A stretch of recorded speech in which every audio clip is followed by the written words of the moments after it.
नाज़रीन हिते breaking news share कंदासीं। करबला जे शहीदनि जे 40 जे मौक़े ते सिंध में 16 ऐं 17 सेप्टेम्बर ते ॿेल सवारी ते पाबंदी लागू करण जो फ़ैसिलो कयो वियो आहे। घरू खाते तरफ़ां 16 ऐं 17 सेप्टेम्बर ते ॿेल सवारी ते पाबंदी लागू करण जो नोटिफिकेशन जारी कयो वियो आहे। जारी कयल नोटिफिकेशन में चयो वियो आहे त ॿेल सवारी ते पाबंदी अॼु राति 12 वॻे खां पोइ लागू हूंदी। नोटिफिकेशन मूजिबि पीरसन ऐं साफ़ी ॿेल सवारी ते मड़ियल पाबंदी खां हूंदा। ब्रेकिंग न्यूज़ अवां सां शेयर कंदा हलूं। करबला जे शहीदनि जे 40 जे मौक़े ते सिंध में 16 ऐं 17 सेप्टेम्बर ते ॿेल सवारी ते पाबंदी लागू करण जो फ़ैसिलो कयो वियो आहे। घरू खाते तरफ़ां 16 ऐं 17 सेप्टेम्बर ते ॿेल सवारी ते पाबंदी लागू करण जो नोटिफिकेशन जारी कयो वियो आहे। जारी कयल नोटिफिकेशन में चयो वियो आहे त ॿेल सवारी ते पाबंदी अॼु राति 12 वॻे खां पोइ लागू हूंदी।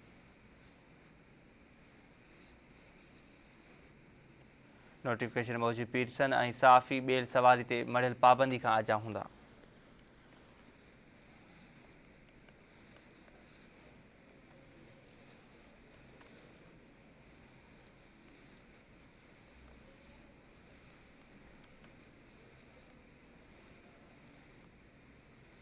ब्रेकिंग न्यूज़ नाज़रीन अवां सां शेयर कंदा हलूं पिया। करबला जे शहीदनि जो 40 सिंध में 16 ऐं 17 सेप्टेम्बर ते ॿेल सवारी ते पाबंदी लागू कई वई आहे।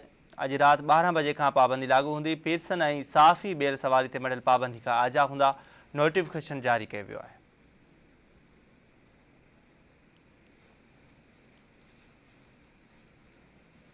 अपडेट मालूम कंदासीं। इन हवाले सां टेलीफोन लाइन ते मौजूदु आहे कराची जो रिपोर्टर इमदाद सुमरा। इमदाद, आगाह कजो इन हवाले सां। जी बिल्कुल जेको आहे सूबे में ॿेल सवारी ते जेको आहे सुभाणे खां 2 ॾींहंनि जे लाइ जेको आहे उहा ॿेल सवारी ते पाबंदी लॻाई वई आहे। जॾहिं त वज़ारत दाख़िला पारां जेको आहे नोटिफिकेशन जारी कयो वियो आहे।